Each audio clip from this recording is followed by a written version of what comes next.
won't fight. No, right now, Cruz crying about DC commentating. Crying about DC. Hey, no, we ain't talking shit. We just taking note for later so we can make sure you bring it up. Commentating. All right, bet. Let's get it. Let's touch money. All right. Hey, we know y'all. We know for a fact that y'all missed us. We know that. We seen the comments. We seen the DMs. We seen all that. We back. It's the RoundHouse RoundTable. It's me, Armani T, my brother Hot Take Rod in the building. Let's get it. I swear my glow up in lightning. Hot year, something like lightning. This shit a hit on my psychic. She want me lick, I'm excited. See, I feel that that's my business, and that's why I'm business minded.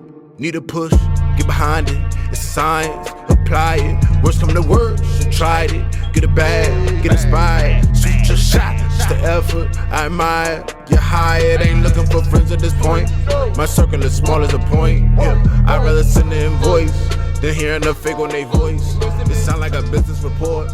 Don't fuck with the business. One part of the RoundHouse RoundTable, me, Armani T, and I got my homie, my brother. It's the ROD. Let's get it, man. Let's talk about it. Say please. That's one, please. Don't need no one, that's two, please. Let's go. All right. So we're going to get into this a little bit with the no cap recap on UFC Vegas 44. Overall, it was a good night. It was a night of dog fights. You had formerly known as Cheyenne Buys. She came through and she wanted to really put a staple on her division. So she wanted to put everybody on notice, and it seemed like that's what she had going on, because she defeated Mallory Martin. Mallory Martin was a dog, was pretty much walking her down the whole time and just eating shots. So great fight. I don't know if the UFC is trying to boost her up or anything, but I think she's a good fighter when she's fighting the right person. A lot of women give her the wrong problems. Like wrestlers, yeah, they're going to give her a problem. Up for the no cap recap, we had Manel Kopp, who got the first round finish versus, I'm going to say it. Do your thing, bro. You got it. Zuma Gall. No, hey, no. His name gonna be. You know what happened. Manel Kopp got the first round TKO, and he won. He said, "Everybody, don't stop sleeping on him, because y'all keep giving him these guys, and he wants to move up in the rankings." So, like, hopefully y'all heard that. Like, cause y'all don't feel nothing unless it's a first round TKO. Go ahead, try to diminish it. But hey, I'm just glad he put it in the judges' hands. Shout out to all the fighters that do not put these fights in the judges' hands. Absolutely. You never know where it's going to go with these judges, man. Absolutely. Next, we got Alex Morono versus Mickey Gall. Mickey Gall was the guy pretty much supposed to be coming up. That guy came through with the unanimous decision with Alex Morono. Alex Morono just outdogged him. It was a dog fight. I got the narrative like, okay, this is a dog fight type of main card. This is what's going on. And what brought me to that was like Chris Curtis and Brendan Allen. Like, what's second round TKO? Like, Brendan Allen was supposed to be the golden child. We need y'all to just put this information in the comments. What y'all think is next for Mickey Gall? Because Alex Morono been on the tear for a little bit. So Clay Guida. He showed out. He took a hard knee in the first round. Almost took him out, and all he did was power through it. Leonardo Santos almost got a close TKO to the point where he was like looking at the ref. Don't ever look at the ref. Don't look at the ref. Just keep punching. Like, he was looking at the ref, and the ref was looking right back at him. Like, he not done. After that, Leonardo Santos pretty much punched himself out. More than I've ever seen any UFC fighter punch themselves out. He was gassed, and then after that, Clay Guida was all over him and just kind of playing with his food a little bit, but he still got it done. Speaking of getting it done, Jamal Hill, my dog. Nah, so I need to see a Anthony Smith Jamal Hill as soon as possible. Ooh. We need that ASAP. Okay, here's my question for you, real quick before you move on. Here's my question for you. Is that a pay-per-view or is that a fight night? That's the fight night, yeah. That's a fight night. That's a fight night. Even though, as much as Anthony Smith like started crying about wanting pay-per-views and all that, like, come on, bro. Come on, bro. You still fight night status right now, brother. Yeah. Then he just came off a loss. So yeah, Jamal Hill after this one, we'll see. But Jamal Hill came through with the first round TKO, like, and it was like he was mad. Yeah. He was like my man was mad. Rafael Fiziev, Brad Riddle, that was another dog fight. Rafael Fiziev got so much sharper from his last fight, and it's crazy because he still won that fight. Mm-hmm. But he was eating a lot of shots from Bobby Green. I think it was Bobby Green. Yeah, he's eating a lot of shots from Bobby Green, but it's just like he just pinpointed on all those flaws in his defense. Oh no, he really put it on Brad Riddle. Brad Riddle, I don't know. They both had winning streaks, and it's just like I don't know what's next for Brad Riddle, but it's like Rafael Fiziev is looking at what, top 5? You think so? Because he's sitting at what, 12 right now? What was smart about it, since he is lower in the rankings, if you call out somebody as top 5, then you're gonna get something close to it. He's 11. He moved up 3 spots. He's 11. I'm going to cut you off. I'm sorry. If you're going to call out anybody, you know what I'm saying? Call up. This is the scary part. You got to be careful how up you call. Because once you start hitting the certain names, now we talking belt status. After Dos Anjos, you got Chandler, Islam, Benel, Gaethje, and Poirier. And then, of course, the champ. That's 5 through 1 in champion going up. So, you know what I'm saying? I'd say maybe a Conor. Let's get some clout behind your name. Maybe a Conor. And that would be a fire comeback fight for Conor too. Yes, it would. I agree. That'd be a fire comeback fight. But let's get to the next one, bro. This Jose Aldo Rob Font fight, man. This shit really broke my heart. For real, I ain't gonna lie, because I really was banking on Rob Font to just show, like, I didn't want this fight to happen in the first place. I'm gonna just say that. In the first place, I knew what the fuck this was. This was a setup trap for Rob Font to not let him even see this championship. Because, like, bruh, like, this gonna take Rob Font out the title picture for a while. At least a year. But it's like, who you gonna fight to get back into that picture? But bro, I don't know. Yeah, true. Because bantamweight gets weird like that. Like he might be able to snag a Sanhagen fight. You know what I'm saying? Like something like that might happen. So, you know, that'd be dope. He's still sitting top 5. Font is still sitting top 5. Yeah. So that's what I'm saying. Like, you never know what could happen with that. But hopefully he gets a good fight after. But I know I was talking to my coach today, and he said, how about Jose Aldo versus Tj Dillashaw? I was like, I think that's a good look, because Tj Dillashaw would, you know, exhaust him. And I don't know if Tj Dillashaw can withstand the strikes of Jose Aldo. So I think that'd be a good fight as well. So that when he brought it up, I was just like, wow, right there.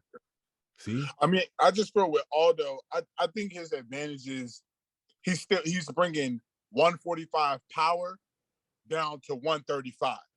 Yeah. I feel like he has the power advantage over most of these fighters. Mm-hmm. You know what I'm saying? Even Peter Yan. I think he would give Peter Yan hell if he was to fight Yan. Not a finish or maybe not a finish, but it's gonna be a war. It's gonna be a fucking war for sure. But I like Aldo at 135, just like I'm gonna like Garbrandt at 125, because I think Garbrandt gonna do the same thing like Aldo, bring that 135 power down to 125 with the speed too. We'll see. He got Kai Kara France this weekend, so that's a good introductory fight to 125. True, for sure. Well, with the first and second round, I honestly think that Rob Font had the first and second round. I think the third round was a toss up, and I think fourth and fifth, Jose Aldo kind of pulled through. So like to give Jose Aldo the fight made sense, because he did win the championship rounds, which made sense. It's just like he like shelled up in the first and second round and just let Rob Font punch himself out. And well, not really punch himself out, but just like expose what he's gonna do or what he has prepared. And he just moved around that shit. And then when he threw, he landed, and when he landed, Rob Font moved. So it's just like it was a clear power difference, which I know Rob Font felt it. And because bro, like it was I think he sat him down 4 times. It was 4? Font sat down 4 times? Yes, bro. 4 times. Like, okay. Let me 4 times. And and it's like that was a clear display of the power, and it's just like it showed he showed experience, and Rob Font, like, it hurt to say, like, Rob Font was he got outmatched, like, and when he said, I think I could beat him on another day, and I was like, if you catch him, I don't know how many days if you absolutely catch him, bro. But at the same time, I did not want this fight to happen because I knew it was going to be something like this to happen, because Jose Aldo could have fought Sanhagen or somebody like that in the meantime while you pursued shit. I would have been cool if you would have got a Peter Yan fight, but they gave, they gave Rob Font Jose Aldo. But either way, Jose Aldo is one of the GOATs. You know what I'm saying? I mean, but can't lie about that, especially with the comeback that he got going right now. Well, go ahead. Yeah, you definitely can see not really a rebrand, but like more like a resurgence. Yeah, absolutely. Well, maybe even a rebrand. We're moving from 145 to 130. You could call it a rebrand if you want. That's up to y'all. But I think I give credit to Font for even taking this fight, because you can see in the last fight that Jose Aldo is mentally somewhere else. He's mentally like, I'm finna get this belt. You know what I'm saying? If you just step into a ring with somebody who's rebranding themselves and is a legend at the same time, I still give my credit, hats off to Rob Font. Maybe another day, not last Saturday, maybe not next Saturday, but one day, brother, you're gonna get yours. You're gonna get his for sure. Font's gonna get his for sure. That's real. That's real, and I feel it's going to take a few fights and good negotiations, because bro, they're gonna try to give you they're gonna try to give you, but they're gonna give you guys who are a lot lower ranked than you, and you're gonna probably be willing to do it because you think that's the stuff that you're gonna need to do to get back, and that's not. Your brand grew just based on that last fight, on that last fight, and that's what a lot of people needed to see. Like, and this is not a bad loss, people. I don't want people out here thinking like this is a bad loss. This is a good loss. There are some things as good losses. Yeah. This is a good loss for Font. I don't think this is going to negatively affect him too much. You already see in the rankings he dropped to 5. Like you say, his next fight he may get an 8. He may draw 8, 9, maybe a 10. Walk through them, and now we're talking another top 5 matchup. That sounds more realistic, but in a perfect world, I would want him to just go as if this fight didn't happen. Just keep going. Because, bro, it happens so much. You know what I'm saying? Like, it happens so much to the fighters that are favorited. You know what I mean? Like, Conor will come back and just like Jorge would just come back and run it back with Kamaru. Why? Yeah. What did you do? You didn't do anything. Not a thing. Like, right. So I think sometimes when you got a division, the bantamweight like that, where it's still all that confusion going on, like move Aldo up and see how he goes with Peter Yan or Sanhagen. So either way, but let's get into this UFC 269, bro. This motherfucking card is stacked, my boy. What? I'm looking at a couple of the prelims that could be on the main card. Like, all right, let's just which one really catch your eye so far? Are we talking prelims or early? Yeah, let's go pre. No, go early prelim. You want to go early? All right, yeah. Hold on. Line up going crazy. I like the Ryan Hall, Derek Minner, that sticks out to me. Okay. I'm really interested in Miranda Maverick. Yes. I'm really interested in her. Really interested in her. Yeah. And then Eric Anders. I'm always down to watch an Eric Anders fight. For sure. I just it's going to be his induction into the rankings, you know, if he gets his W. But at the same time, he got a dog in Andre Nunez. Like, I don't know, you know, Anders has good striking, but at the same time, Andre Nunez has good not good jiu-jitsu, but good wrestling. And Anders is good in jiu-jitsu. So you know how that works a lot of times with wrestling and jiu-jitsu. Yeah. So chess match. It's gonna be a chess match. It's just like if Andre Nunez wants to play jiu-jitsu, then that's going to be a problem for him. So but hopefully Eric Anders uses weight, uses body, you know what I'm saying, and stays on top, because other than that, real quick, speaking of jiu-jitsu, shout out to you. I seen you gave Cuz the arm bar the other day on IG. I see you hit it with the step over. Bro. Like, bro. I baited him. That's my guy in my gym. I don't know if they want to disclose names, whatever. But we ain't gonna throw names out. But he's it's cool. He was a blue belt, super talented blue belt, super talented, and he and I was kind of like baiting him in with the collar choke. And almost like lifting him up, trying to shimmy his body down where I could pretty much fall right into the armbar. And he was focused on that collar, and then that's when I was able to get my leg up, got my leg around, and then that's when he was. I had to go for a ride. Once you stepped over his head, I knew I had to go, because the skill and the technique that he had was so good. He immediately got up on his feet. And he immediately tried to stack me, but I pulled him over. Yeah, so he knew exactly what to do. I just knew what he was going to try to do. Right. So sometimes it's about being first. But let's get into this UFC 269. Oh, and shout out to my son Ali. He just got his second stripe today. So hey, nephew. You know what I'm saying? He moving up. He doing his thing. Ryan Hall, Derek Minner. I think this is going to be a grappling fight. Ryan Hall got that face, bro. Like, I'm sure like people be happy, like they get the opportunity. You know what I'm saying? Right? like you know what I'm saying? Like he's but at the same time, he's a talented fighter. Derek Minner coming up. I think Derek Minner needs this W. Underdog right now. His last fight was who he fought last?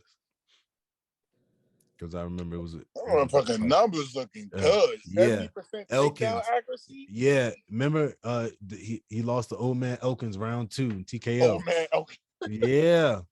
yeah. And Nas Minner. So hopefully that's why I was saying he kind of needs this. Matt Schnell, Alex Perez. This is going to be a striking battle right here. Looking forward to it. I'm gonna go with Alex Perez with this one, but I'm pretty sure they've been trying to give Alex Perez a fight for a long time, but Matt Schnell is always the guy to take fights. You know what I mean? Alex Perez, you know, when you're a number 4 and you take a number 9, that's because nobody's trying to go. Nobody's trying to rock. or you got like, you know, you got a lot of time differences, you know, like a lot of guys, they, you know, just coming off of their fights or just have fights coming up. So so prelims now. We're staying out. Pedro Munoz, Dominick Cruz. Dominick Cruz, like wait. What you saying, bro? Hold on. Before you get to that, I'm really looking forward to the Augusto Sakai Tai Tuivasa. On God. I don't understand how Ty's not top 15 at this point, because every time we see him on the TV screen, he chugging out of boot chugs after knocking somebody the fuck out. So I don't get it. But but it's Ty time. I'm on the Ty. Yeah, because it's like the thing that he needs to do is just be able to stay on his feet. Because Sakai is gonna, if he takes him down, that's gonna be a problem from him. But hopefully the wrestling kicks in and grappling kicks in for Tai Tuivasa. But I know Tai Tuivasa is good standing up on his feet. He knows how to maneuver around other heavyweight guys. But I'm not going to sleep on Augusto Sakai's hand because he does have that reach, and he is mobile for his size. So like this is going to be a good matchup right here for real. Yeah, sure. Matchmakers did their thing. I see you. But back to Dominick Cruz. So what is going on? What's going on? You said what? He doesn't want to say he will not fight if DC is on the commentary table on Saturday. He said he will boycott the fight if DC, knowing damn well DC gonna be there.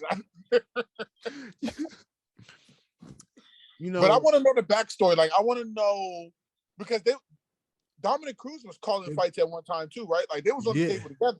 So I'm like wondering what may have happened. Maybe Dominick Cruz is on the same thing that we are on, like the whole, he doesn't like the fact that DC does a lot of the coaching. Yes. And maybe that's what I'm about to say. If that's what Dominick Cruz is talking about, I totally agree.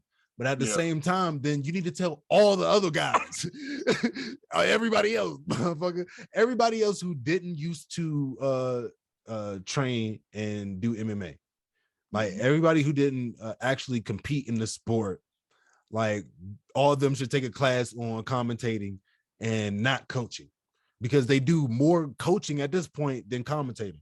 All last weekend, it was literally DC steering the narrative of each fight.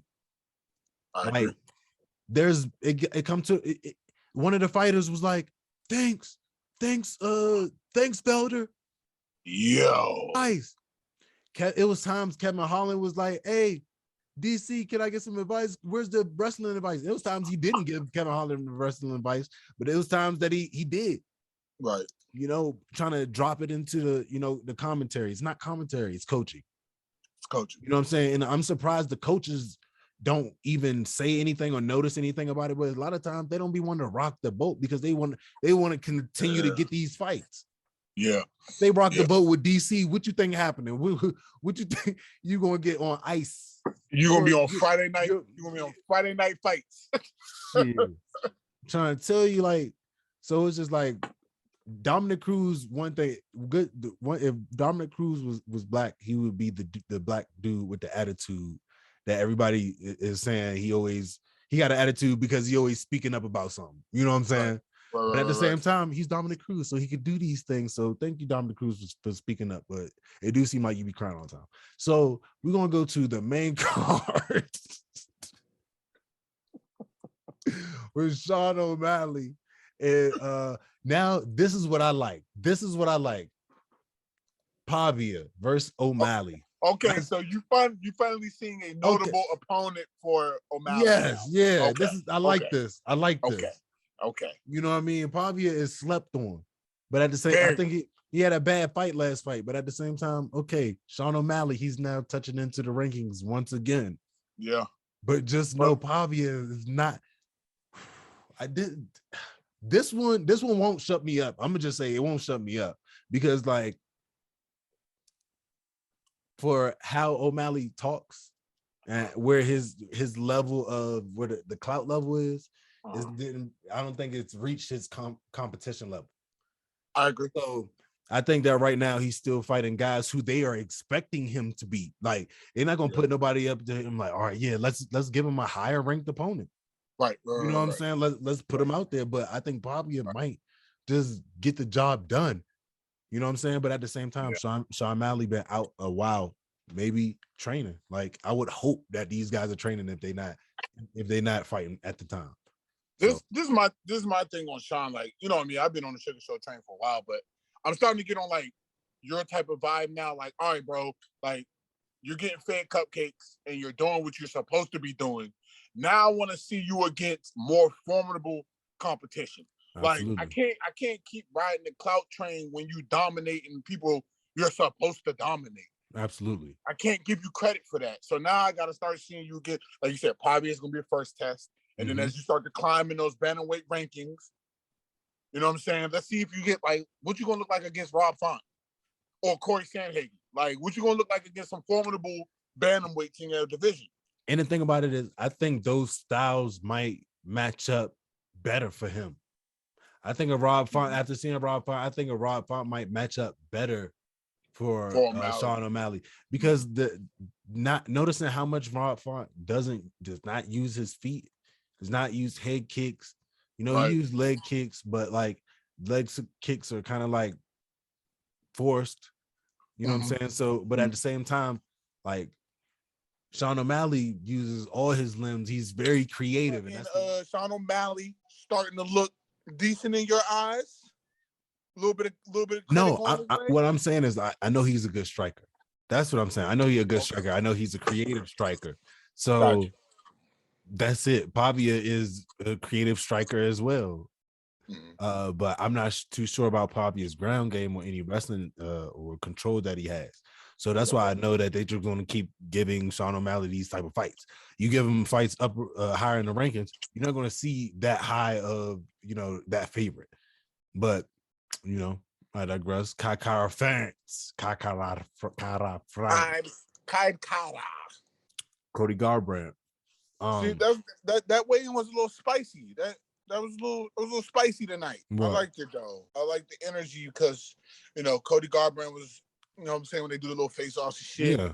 Kai Carr came storming up like a mad child who couldn't get no mac and cheese. You know what I'm saying? Upset. So yeah, that's gonna be a fire-ass fight, bro. Yeah, he's upset. So hopefully he's gonna cause the upset. Cody Garbrandt, he need this W. Needs it. Bad. He needs it. That's it. Kai friends don't want it to happen. This is probably gonna be a wrestling fight. Just to throw that out there. Jeff Neal, Santiago Ponzinibbio. Santiago Ponzi. But I'm seeing Jeff Neal getting a W in this one, even though he's the underdog. But let's see what the wrestling does. Wow. Let's see what the wrestling does. What do you think about this one? I don't know. I'm just happy to see. I'm just happy to see Jeff Neal coming out the creases. Good to see his face. I do think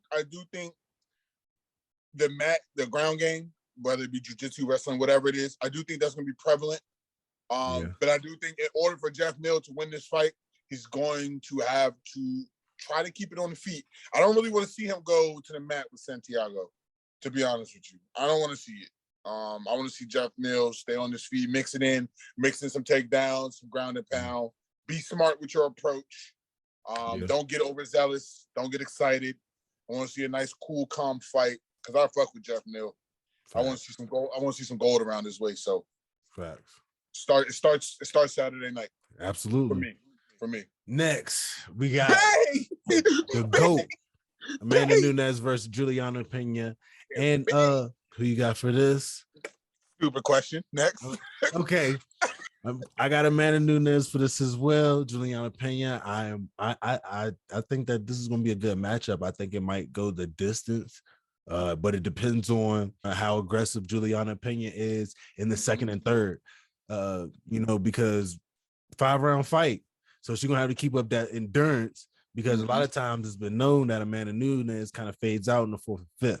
So it's just like, so if she can keep that up, then that could be a W for her. But I don't see Amanda Nunez letting anybody have that shit. Look, she has 1,000 on the odds, bro. My thing is, bro, and I'll make this quick. My thing is, if Juliana Pena can get punched in the face enough, because she's gonna get punched in the face a lot. She gets punched in the face enough to make it to the 4th and 5th round, then it's a toss-up for me. Yeah. I don't see this leaving the 2nd round, personally. Good take. Personally. Hot take. All right. So next, Charles Oliveira, the champ versus Dustin Poirier. Give me as long as Poirier stays on the feet, he wins. If he hits the mat, it's a wrap. Oliveira wins. It's a wrap. Yep. But I think that's going to be a dog fight either way. I'm torn, bro. I think Oliveira's going to do what he has to do to get Dustin Poirier down. Dustin Poirier ain't been really known to have like the best takedown defense. So It's just like, that's not something he's been worried about, but he is a black belt in jiu-jitsu. So if they both want to take it into it, make it a jiu-jitsu match, that'll be a wild ass jiu-jitsu match. And it could go either way. Because when jiu-jitsu, one thing about that is you could get caught. Yes. So yes. That's just what it is.